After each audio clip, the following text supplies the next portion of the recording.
Hello, maayong adlaw. Oy, na ako ipakita sa inyo ha, pero dili gud ta ignorante oy kay kita magitaan ni mga kabayo no. Pero ako lang i-share sa inyo ha. Oh.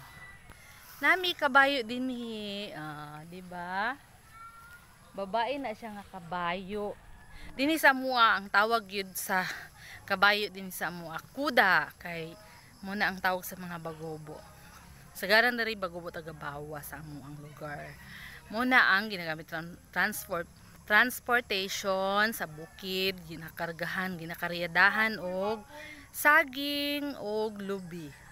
Mo lang akong i-share sa inyo ha. Kuda, kuda ang tawag sa amo ang kabayo dinhi. Kuda. Tara ang kuda, di ba? Oh. Hello kuda. Ako lang i-share sa inyo ha. At least kabalo mo ba nga ana di ang pangalan sa ang tawag sa kabayo din sa mo, di ba? Daghang salamat. Kuda, kuda, kuda.